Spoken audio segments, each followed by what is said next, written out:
احنا النهاردة رحنا على المكسيك علشان نشوف يوم مش عادي، وهو عيد الأموات.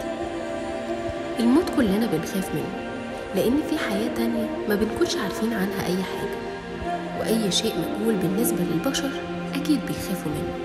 بس في عادة غريبة جدا اتورثتها شعوب أمريكا الوسطى والجنوبية، بس بتخرج المكسيك بأغرب الاحتفالات العالمية تحت عنوان يوم الموتى. واحنا النهاردة سافرنا على المكسيك علشان نشوف المناسبة الحزينة دي، أو المكسيكيون بيسموها مناسبة سعيدة. Yo no le tengo miedo a la muerte. Sé que algún día va a llegar. Todos tenemos que partir en algún momento.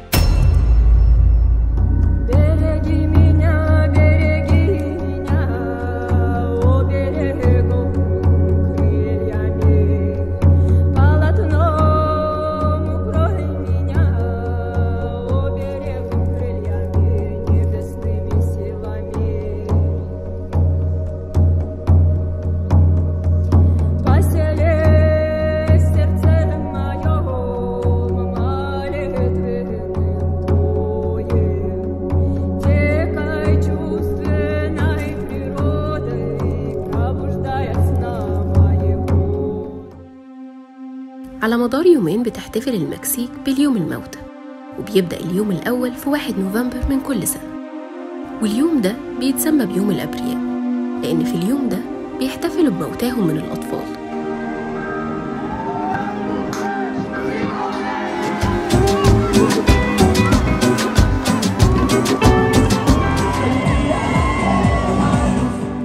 وكمان بتقوم الأسر اللي عندها أطفال فارقوا الحياة بزيارة مقابرهم وتجهيز احتفال بيرسم البهجة بدل من الحزن لفراق أولادهم الأطفال.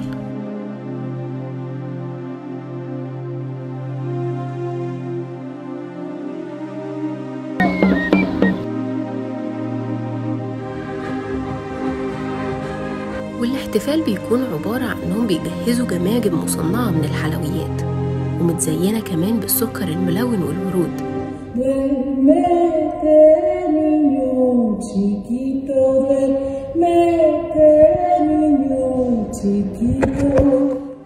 وبيبدأ اليوم التاني في 2 نوفمبر، واليوم ده بيبقى تحت شعار يوم البالغين.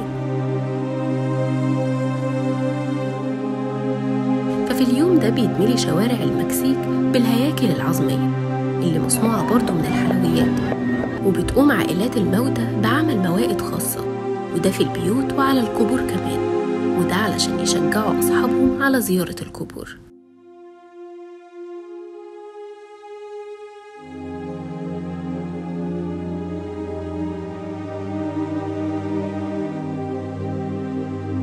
كان أول احتفال بيوم الموتى قبل 3000 سنة في حضارات الأزتك والناهو والمايا، وكانوا بيحتفلوا برضو بيوم الموتى، ولكن احتفالهم كان بيبقى غير الاحتفال ده نهائي، لأنهم كانوا بيحتفظوا بجماجم الموتى وبيعرضوهم في الميادين في يوم الأموات، واعتبروا الجماجم دي هي رمز للموت نفسه.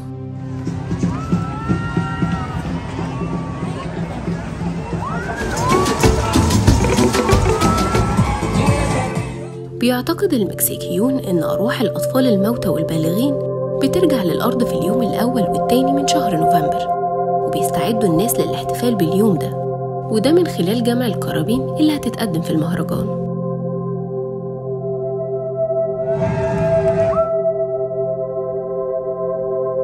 وبنلاقي إن مش بس المكسيك اللي بتحتفل بيوم الموتى، في دول تانية بتحتفل بنفس اليوم برضو، وده زي الفلبين والبرازيل والإكوادور وغيرهم من دول العالم بيحتفلوا بيوم الموتى، وبيتنافسوا على طريقة الاحتفال، وبيشوفوا أنهي بلد هيكون احتفالها أحسن من التاني. لكن طبعا المكسيك اتفوقت على كل البلدان، وده لدرجة إن بيجيلها سياح من جميع أنواع العالم علشان يحضروا طقوس يوم الموتى. Entonces lo que tenemos que hacer es disfrutar la vida, vivir el momento, disfrutarlo como si fuera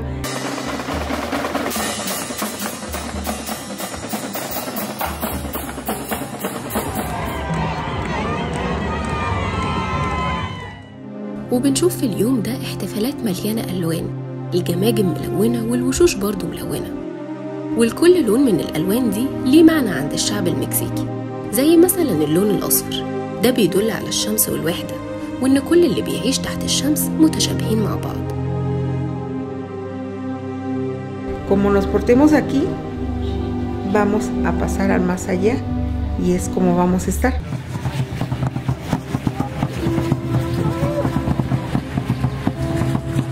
بيستخدموا اللون الأبيض لتصوير الروح والنقاء، واللون الأحمر بيمثل الحياة أو بالتحديد بيمثل الدم، واللون الوردي بيدل على السعادة.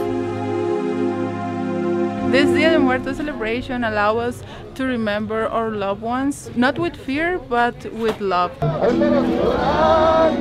وفي يوم الاحتفال بيروحوا كل الأسر للمقابر، وده علشان يحتفلوا هناك، وبيبدأوا بالغناء وتقديم القرابين.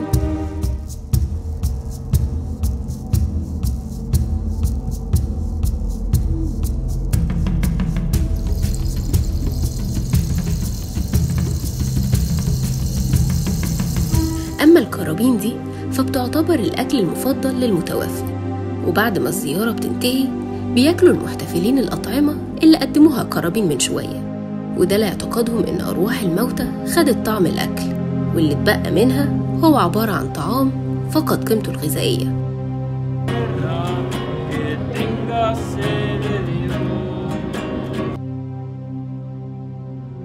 وفي نهاية اليوم لما الشمس بتطلع بيودعوا الأهالي الأموات، وكل شخص بعدها بيرجع لحياته العادية. وبين كل المظاهر والاحتفالات دي اتحولت مظاهر الموت في بعض الدول من الحزن والبكاء للبهجة والسعادة، وده زي اللي شفناه النهاردة في المكسيك.